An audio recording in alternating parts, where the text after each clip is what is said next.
أعوذ بالله من الشيطان الرجيم بسم الله الرحمن الرحيم وَلَقَدْ عَلِمْتُمُ الَّذِينَ اعْتَدَوْا مِنْكُمْ فِي السَّبْتِ فَقُلْنَا لَهُمْ كُونُوا قِرَدَةً خَاسِئِينَ فَجَعَلْنَاهَا نَكَالًا لِمَا بَيْنَ يَدَيْهَا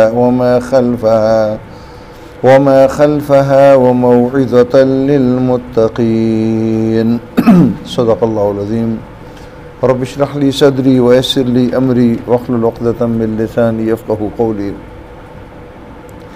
وَلَقَدْ اور یقیناً علمتم تم جان چکے ہو الذین ان لوگوں کو اعتدوا جنہوں نے زیادتی کی منکم تم میں سے فی السبت ہفتے کے قانون میں فقلنا لہم تو ہم نے کہا لہم انہیں کونو ہو جاؤ قردۃً بندر خاسئین ذلیل و رسوا ہو کر فجعلناها پس ہم نے بنا دیا اس واقعے کو یا اس بستی کو نکالن عبرت لما ان کے لیے جو بین یدیہا اس کے سامنے تھے یعنی اس دور میں تھے وما اور جو خلفہ اس کے پیچھے آنے والے تھے یعنی بعد میں آنے والے وموعظۃً اور نصیحت للمتقین پرہیزگار لوگوں کے لیے۔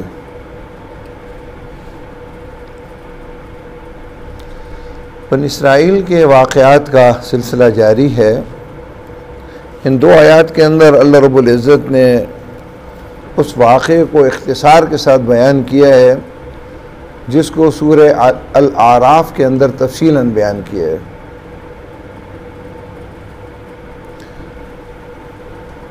اس واقعے کا خلاصہ یہ ہے کہ ہمارے لیے جس طرح جمعے کا دن فضیلت کا دن ہے، یہودیوں کے لیے ہفتے کا دن ایک فضیلت والا دن تھا۔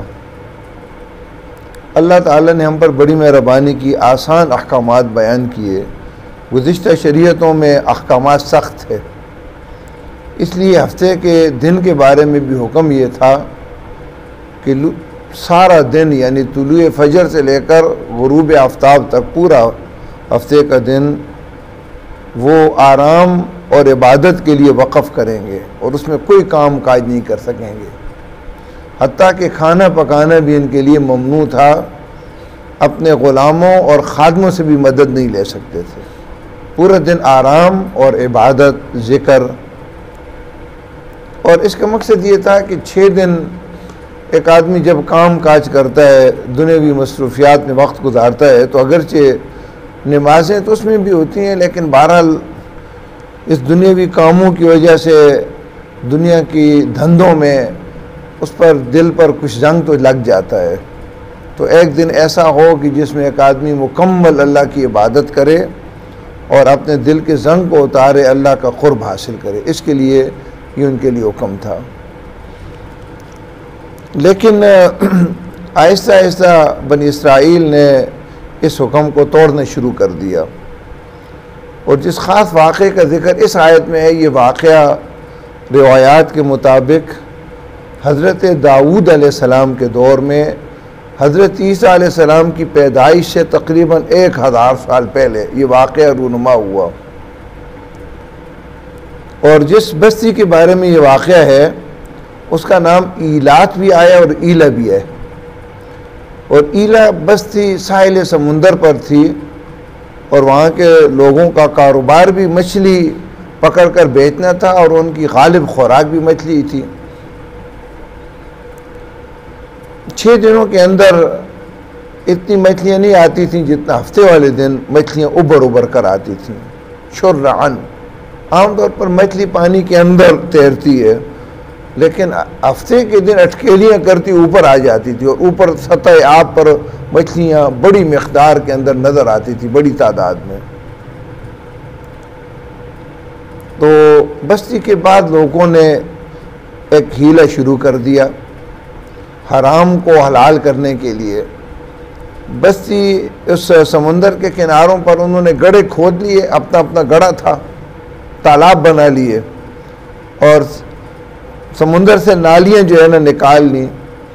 ہفتے والے دن جب مچھلیاں بڑی مقدار میں ہوتیں تو یہ ان نالیوں کے منہ کھول لیتے تھے، تو پانی جب ان نالیوں کے ذریعے سے ان تالابوں میں جاتا تھا تو اوپر سطح پر مچھلیاں ہوتی تھیں، وہ بھی بڑی تعداد کے اندر ان تالابوں کے اندر چلی جاتی ہیں، اور پھر اتوار والے دن اپنے تالابوں سے مچھلیاں پکڑ لیتے تھے. اس بستی کے لوگوں کی 3 گروہ بن گئے. ایک تو جو یہ کام کرتے تھے، ایک گروہ جو ان کو منع کرتا تھا، اور ایک گروہ جس نے خاموشی اختیار کر لی. شکار نہیں کرتا تھا، نہ اس برے کام میں شامل تھا، لیکن وہ کنارہ کش ہو گیا، بلکہ منع کرنے والوں کو وہ روکتا کہ کیوں جو ہے نا تم اپنا وقت ضائع کرتے ہو، یہ ماننے والے نہیں، چھوڑو اللہ کے عذاب کے شکار ہو جائیں. تو منع کرنے والوں نے کہتے کہ ممکن ہے کسی وقت ڈر جائیں اور یہ برا کام چھوڑ دیں، اور اگر نہ ڈرے، کام نہ چھوڑا، تو کم از کم اللہ تعالیٰ کے ہاں ہم تو جواب دے سکیں گے نا کہ ہم نے اپنی پوری کوشش کی، ان کو منع کیا لیکن یہ نہ رکے، تو ہم اپنا عذر پیش کر لیں گے. آخرکار اللہ کا عذاب ان پر آیا اور یہ بندر بنا لیے گئے. 3 دن تک یہ زندہ رہے، ایک دوسرے کو دیکھتے تھے اور روتے تھے، چیختے تھے. اس سے پتہ چلتا ہے کہ ذہن ان کے انسانوں والے ہی تھے، جانتے تھے ہمیں کیا کچھ ہوا. اور پھر 3 دن کے بعد مر گئے. نبی اکرم صلی اللہ علیہ وسلم سے ایک دفعہ صحابہ کرام رضی اللہ تعالیٰ عنہ مجمعین نے پوچھا کہ کیا یہ جو موجودہ بندر ہیں ان کی اولاد ہیں؟ تو آپ نے فرمایا نہیں، بندر تو ان سے پہلے بھی تھے اور اب بھی ہیں، لیکن وہ تو 3 دن کے بعد مر گئے سارے، کوئی بھی ان میں زندہ نہیں بچا. اللہ تعالیٰ کسی قوم کی اگر چہروں کو مسخ کر دے تو ان کی نسل ختم ہو جاتی ہے، وہ آگے بڑھتی نہیں ہے. تو یہ عبرت کا واقعہ قرآن نے ذکر کیا. چونکہ بنی اسرائیل کے اندر یہ واقعہ مشہور تھا، اس لیے کہا وَلَقَدْ عَلِمْتُمْ، اور یقیناً تم جان چکے ہو ان لوگوں کو جنہوں نے زیادتی کی تم میں سے ہفتے کے قانون میں. پھر ہفتے کے اندر ایک لفظ مخذوف ہے، فی حکم السبت، ہفتے کے قانون میں. یہ جو قانون کا لفظ ہے نا، اس کو آپ بریکٹ میں لکھ لیں، یہ الفاظ موجود نہیں ہے لیکن معنی میں موجود ہے. فَقُلْنَا لَهُمْ، پس ہم نے انہیں کہا کہ ہو جاؤ بندر خاصین ذلیل و رسوا ہو کر. فَجَعَلْنَاهَا نَكَالًا لِمَا بَيْنَ يَدَيْهَا، پس ہم نے بنایا اس واقعے کو عبرت ان لوگوں کے لیے جو اس واقعے کے سامنے تھے، یعنی اس وقت کے موجودہ جو لوگ تھے، اور ما خلفہ، اور بعد میں آنے والے، پیچھے آنے والے لوگوں کے لیے بھی عبرت بنایا. وَمَوْعِظَةً لِّلْمُتَّقِينَ، اور نصیحت ہے پرہیزگاروں کے لیے. ویسے نصیحت تو سب کے لیے، عبرت دیکھیں ایک ہوتی ہے عبرت، ایک ہوتی ہے نصیحت. عبرت تو ایک واقعہ سب کے لیے ہوتا ہے نا، جو بھی اس کو دیکھنے والے ہوتے ہیں، لیکن اس سے نصیحت حاصل کرنے والے صرف وہ لوگ ہوتے ہیں جو متقی اور پرہیزگار ہوتے ہیں، جس کے دل کے اندر اللہ تعالیٰ کا عذاب کا خوف ہو، اللہ کے قرب کا جذبہ ہو، اللہ کی ممنوع چیزوں سے بچنے والے ہوں، اللہ نے جن کاموں کا حکم دیا وہ کرتے ہوں. تو ایسے لوگ ان واقعات سے نصیحتیں حاصل کرتے ہیں.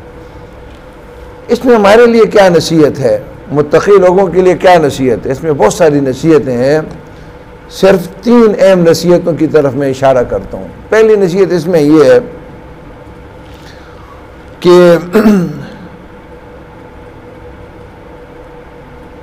بنی اسرائیل کے لیے ہفتے کا دن اللہ رب العزت نے عبادت کے لیے مقرر کیا تھا اور آرام کے لیے. ہمارے لیے اللہ رب العزت نے جمعے کا دن مقرر کیا ہے، لیکن اللہ تعالیٰ نے ہمیں ذرا قدر آسان شریعت دی ہے. ہمارے لیے اب جو فرض حکم ہے، دیکھیں بعض چیزیں فرض ہوتی ہیں، بعض مستحبات ہوتی ہیں، سنن ہوتی ہیں، کچھ واجبات بھی ہوتے ہیں. ہمارے لیے فرض تو یہ ہے، ان کے لیے جو پورا دن جس طرح عبادت اور آرام فرض تھا نا، کام نہ کرنا فرض تھا، ہمارے لیے جمعے کی جو پہلی اذان ہوتی ہے اس سے لے کر جمعے کی نماز کے اختتام تک کا جو وقت ہے، ہمارے یہاں عام طور پر جمعے کی اذان 1 گھنٹہ پونا گھنٹہ پہلے ہی دے دیتے ہیں. 12:30 بجے مثلا آج کل اذان ہو جاتی ہے، تو جمعے کی نماز کے اختتام تک کا جو وقت ہے اس میں کام کاج کرنا حرام ہو جاتا ہے. مطلب اس کا یہ ہے کہ ایک آدمی دکان نہیں بند کرتا اس وقت، تو اس دوران جو وہ فروخت کرے گا اس کا رزق اس کے لیے حرام ہوگا. جو آدمی کھیت میں لگا ہے کام کر رہا ہے، اس دوران جو کام کرے گا اس کے لیے وہ حرام ہے، وہ رزق حلال نہیں ہے. لیکن اس اذان سے پہلے اگر کام کرتا ہے یا نماز کے بعد کرتا ہے تو وہ اس کے لیے حلال ہے. لیکن اس دن کا تقاضا تو یہ ہے کہ یہ پورا دن عبادت کے لیے ہو. اگرچہ ہمارے لیے فرض تو اس کا خاص حصہ کیا گیا ہے، لیکن اس کا تقاضا یہ ہے کہ یہ جمعے کا دن انسان کی مصروفیات نہ ہو. وہ جمعے کا غسل کرے، اچھے کپڑے پہنے، خوشبو لگائے، پھر مسجد میں آ کر سورہ کہف کی تلاوت کرے، درود شریف پڑھے. اس کا ایک بڑا حصہ اللہ کی عبادت ذکر الہی کے اندر گزرے تاکہ 6 دنوں کا میل جو ہے نا اتر جائے. نبی صلی اللہ علیہ وسلم کے دور میں اور آپ کے بعد جو قریبی دور ہے، جو خیر القرون کا دور ہے، اس میں روایات میں آتا ہے، تاریخ میں آتا ہے کہ صبح ہی لوگ جمعے کی تیاری شروع کر لیتے تھے اور سورج ڈھلنے سے پہلے ہی مسجدیں بھر جایا کرتی تھیں اور لوگ اپنی ذکر کرتے تھے، عبادت کرتے تھے، سورہ کہف پڑھتے تھے. اور پھر امام آ کر خطبہ دیتا تھا، نماز پڑھتے تھے، پھر گھروں میں جا کر کھانا کھاتے تھے، آرام کرتے تھے. بعض لوگ اپنے کام کاج کے لیے نکل جاتے تھے، لیکن جو پہلا وقت ہے جمعے کا، یہ جمعے کی تیاری کے لیے مخصوص تھا. نبی اکرم صلی اللہ علیہ وسلم نے ایک حدیث میں فرمایا کہ جو آدمی جمعے کی صبح کو اٹھ کر یہ پوچھے آج کون سا دن ہے، وہ برباد ہوا. یعنی جمعے کو اسے احساس ہی نہیں، بلکہ آپ کی بعض روایات سے تو یہ پتہ چلتا ہے کہ جمعرات کے دن ہی سے جمعے کی تیاری شروع ہو جائے. جس طرح اللہ تعالیٰ نے میں عید کا دن دیا ہے، جس طرح عید کا دن ہوتا ہے نا، رات کو ہی تیاری شروع ہو جاتی ہے پہلے دن سے، اسی طرح جمعے کی پہلی تیاری شروع ہو جائے. ہر قوم نے اپنے دن کو جو ان کے لیے مخصوص ہے اس کی حفاظت بھی کی ہے اور اس کے لیے قوانین بھی بنائے ہیں. مثلا یہودیوں کے لیے آج بھی ہفتے کا دن ان کا مقدس وہ اپنے آپ مانتے ہیں، ہفتے کو چھٹی کریں گے. عیسائی جو ہے وہ اتوار کے دن کو مقدس مانتے ہیں تو اتوار کو چھٹی کریں گے. اور جن ممالک میں دونوں ہوتے ہیں تو عام طور پر ہفتہ اتوار دونوں ان کی چھٹیاں ہوتی ہیں.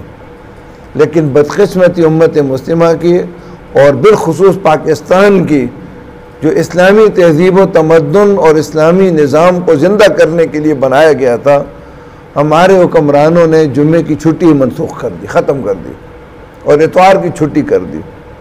اب پوری قوم کا کچھ حصہ تو مجبور ہے. اب لازم بات ہے جس نے ڈیوٹی دینی ہے، دفتر جانا ہے، 12 بجے چھٹی ہوتی ہے، دوڑ کر راستے پر یا کہیں رہ جاتی نماز کی یا کبھی آ بھی جاتا ہے تو بس فرض نماز ادا کر لیتا ہے یا عربی کا خطبہ سن لیتا ہے اور جمعے کی وہ برکات اس سے وہ محروم ہو جاتا ہے. اللہ رب العزت کو نماز سب سے اہم عبادت ہے نا اللہ تعالیٰ کی، اور پیاری بھی ہے. لیکن آپ جانتے ہیں کہ فرض 4 ہیں، باقی تو سنتیں ہیں، وہ تو ہمارے لیے نبی صلی اللہ علیہ وسلم نے جو نوافل ادا کیے وہ ہمارے لیے سنتیں ہیں. لیکن فرض نماز ظہر کی 4 رکعتیں ہیں، لیکن جمعے کی اللہ تعالیٰ نے 4 رکعتوں کو کم کر کے 2 رکعتیں کر لی تاکہ لوگوں کو واعظ و نصیحت سننے کے وقت ملے اور آ کر خطیب کا واعظ و نصیحت وہ سنے. لیکن ایک طرف تو مجبور لوگ ہیں نا، ایک طرف وہ لوگ ہیں جن کا بالکل کوئی کام کاج نہیں ہوتا، سارا دن فارغ ہوتے ہیں، لیکن وہ بھی جمعے کو اس وقت میں آتے ہیں کہ عربی کا خطبہ سن لیں اور بس 2 رکعت نماز ادا کر لیں. ان کو توفیق نہیں ہوتی کہ وہ پہلے آ کر آ جائیں, غسل کر لیں اور مسجد میں آ کر درود شریف پڑھیں, سورہ کاف پڑھیں. وہ بھی بالکل آخری وقت کا انتظار کرتے ہیں, تو جمعے کی برکات سے وہ محروم ہو جاتے ہیں. اس لیے اسلامی تحریکوں کو اس کے لیے بھی آواز اٹھانی چاہیے کہ جمعے کی چھٹی کو بحال کر دیے جائے تاکہ اس کی جو اثرات ہیں وہ پورے ہوں. لیکن بہرحال وہ لوگ کہ جن کے لیے مسائل نہیں ہیں, جو نہ کہیں سرکاری نوکر ہیں, نہ تاجر ہیں, نہ کچھ اور ہیں, یا اپنا ذاتی کاروبار ہیں ان کے لیے تو کوئی مشکل نہیں ہے نا کہ وہ جمعے کو چھٹی کریں اور جمعے کی تیاری کریں اور اس پورے دن کو یعنی نماز کے وقت تک کے دن کو مکمل عبادت میں گزار لیں. لیکن کم از کم بہرحال اتنا تو ہونا چاہیے کہ ہر آدمی کوشش کرے کہ اذان ملنے کے ساتھ ہی جمعے کی تیاری کرے اور جلدی مسجد میں آ جائے تاکہ جمعے کا وعظ و خطبہ وہ غور سے سن سکے. اب صورتحال تو یہ ہے کہ ہمارے خطیب حضرات نے بھی جو ہے نا جب عوام کا مزاج دیکھا نا تو انہوں نے بھی جمعے کی تقریر ہی چھوڑ دی ہے. بہت ساری مسجدوں میں جمعے کی تقریر ہی نہیں ہوتی, اور حقیقت میں آپ کو بتاؤں جہاں تقریر نہیں ہوتی لوگ وہاں بہت زیادہ جاتے ہیں. آپ اگر تقریر چھوڑ دیں کہیں کہ صرف عربی کا خطبہ ہوگا, بالکل فکس وقت پر نماز ہوگی, 1 سیکنڈ بھی آگے نہیں ہوگا, تو لوگوں کو پتہ ہوتا ہے نا کہ اب صرف 10 منٹ کے لیے مسجد جانا ہے جس میں 4 سنتیں ادا کرنی ہے اور عربی کا خطبہ سننا ہے, اور تو 10 منٹ میں اگر جان چھوٹ سکتی ہو تو آدھا گھنٹے کے لیے کیوں جائیں, نقصان آپ اپنا کر رہے ہیں. اس لیے جمعے کے دن کی بہرحال برکات تو تب حاصل ہوں گی کہ جب اس کے لیے شریعت نے جو احکامات دیے ہیں اس کے مطابق ہم گزاریں اور اپنی حد تک کوشش کریں کہ اس کا بڑا حصہ درود شریف پڑھنے میں, ذکر میں, سورہ کاف اور تلاوت کے اندر گزرے. حدیث میں آتا ہے کہ جمعے کے دن مسجد کے دروازوں پر رجسٹر لے کر فرشتے بیٹھ جاتے ہیں اور جو آدمی آتا ہے تو اس کا نام لکھتے ہیں کہ یہ فلاں بن فلاں آ گیا, فلاں بن فلاں آ گیا. جو ہی تقریر شروع ہوتی ہے تو رجسٹر بند کر کے تقریر سننے کے لیے متوجہ ہو جاتے ہیں. تو اس کے بعد آنے والے لوگوں کے اس رجسٹر کے اندر نام نہیں ہوتے. جمعے کی نماز کا فرض تو ادا کر لیتے ہیں, جو فضیلت جن لوگوں کو ملتی ہے اس سے وہ محروم ہو جاتے ہیں. تو ایک تو ہمارے لیے عبرت کی بات یہ ہے کہ اللہ تعالیٰ نے ہمیں آسان شریعت دی ہے لیکن اس پر بھی ہم نہیں کرتے. تو نبی صلی اللہ علیہ وسلم نے چونکہ دعا کی تھی کہ اللہ میری امت پر یہ مسخ کا عذاب نہ آئے, یہ جو بندر اور خنزیر بننے کا عذاب ہے نا, یہ نبی صلی اللہ علیہ وسلم کے اس دعا کی وجہ سے لوگ نہیں بن رہے, وگرنہ اس بات کا خطرہ ہے کہ جو اذان کے بعد بھی کاروبار جاری رکھتے ہیں اور بعض لوگ تو بالکل عین وقت تک کا کام میں لگے ہوتے ہیں. وہ تو ہیلوں کے ذریعے سے انہوں نے اس قانون کو توڑا تھا نا, ہفتے کو شکار نہیں کرتے تھے, اتوار کو کرتے تھے, لیکن ہیلے بنایا تھا. ذرا آپ سوچیں جو سرعام اس حکم کو توڑتے ہیں تو ان کا عذاب کیسے ہونا چاہیے, ان کا عذاب تو سخت ہو نا. ایک آدمی ہیلے کے ذریعے سے اللہ کے قانون کو توڑتا ہے اور ایک آدمی سرعام توڑتا ہے, تو سرعام والا زیادہ عذاب کا مستحق ہے نا.